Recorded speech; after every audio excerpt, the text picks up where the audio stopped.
Well, so I'm not going to raise property taxes. That's been the lazy form of governance for a very long time in the city of Chicago and, quite frankly, around the country. We have to make sure that we're not raising revenue off the backs of working people. And that's why I'm the only candidate who's committed to not raising property taxes. Communities have been hit hard because the property taxes continue to go up. And that's why I'm committed to making sure that we're not raising property taxes to keep families in the city of Chicago. So in order to actually fix our economy, we have to eliminate the structural deficit. We get to make up to $1 billion of new investments so that we can save lives, the programs that are needed to do that. And we do it without raising property taxes. Hey, Mr. Mayor, what would you say to those who voted for you and now you are going to be raising those property taxes when I know initially you said that you would not during your campaign? Well, look, as I've always said, I hold true to my values, and negotiating the details of my values is something I've always been open to. But first and foremost, I want people to be very clear that what this budget does, what I've done since I've been in office, it invests in young people. It invests in mental health and behavioral health. It invests in community safety. It invests in building more affordable homes. These investments are clear. We're not going backwards to a time in which neighborhoods that have been disinvested in and ignored over decades, we're not going back to that time. And look, as painful as this process has been, I know that the people of Chicago don't want us to lose the vital services that we rely upon. And with the options that were in front of me, and this is, the reality of the options that are in front of me.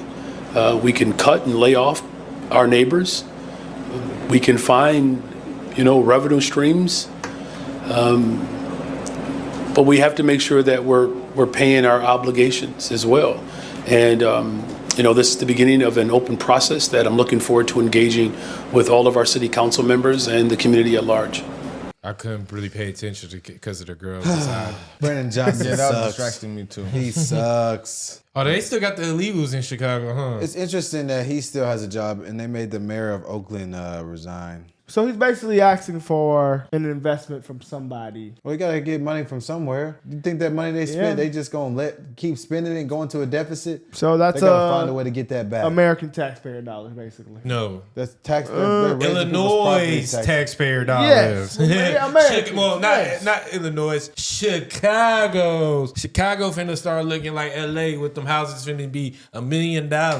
It said Alderman give Mayor Brandon Johnson $300 million property tax plan the boot. So that means they denied it. Wow, that's good, man. All those immigrants he were housing using the taxpayer dollars, he be should have used them. They gotta get that money back somehow. Mayor Brandon Johnson making it clear today whether it's protecting undocumented families in Chicago or his budget priorities, he will not compromise on his values. Also today, with the potential loss of federal dollars for law enforcement if the city won't cooperate with the Trump administration's plans to deport undocumented immigrants, the mayor making it clear Chicago will not be bullied into helping ICE agents.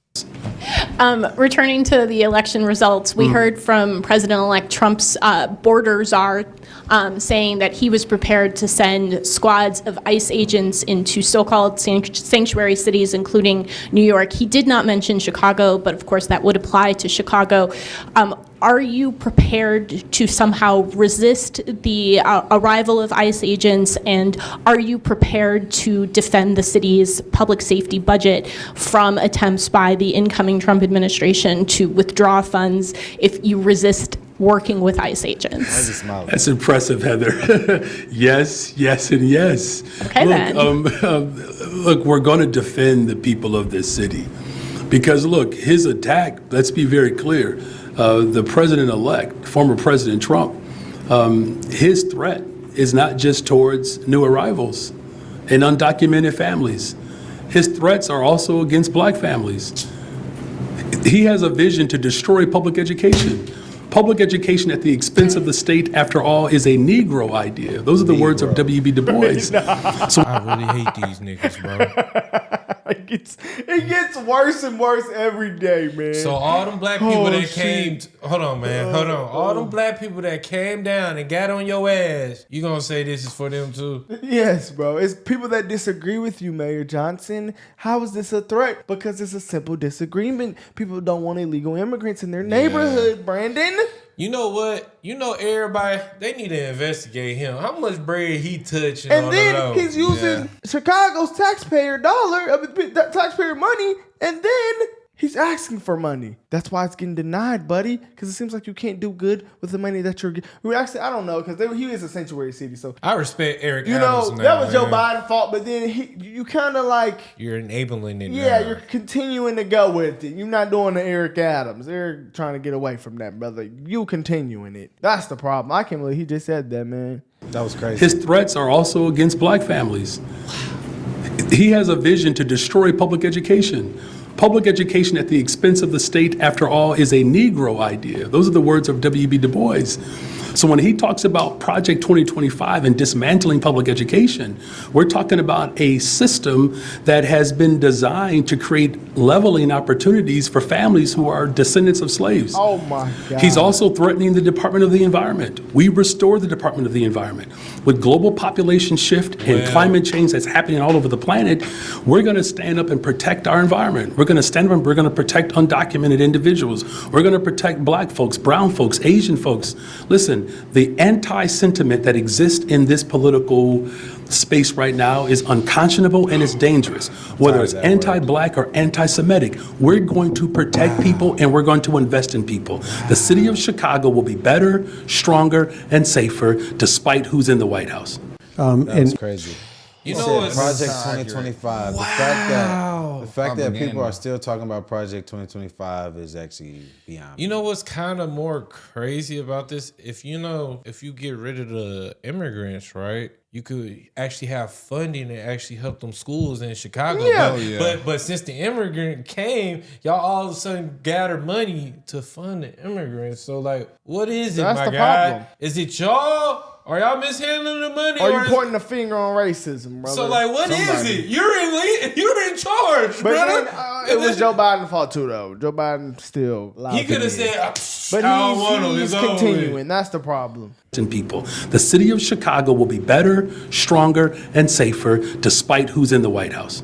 And you did touch on this earlier, but more directly, Tom Safer. Homan basically says sanctuaries need to get the heck out of the way so that ICE can do its job.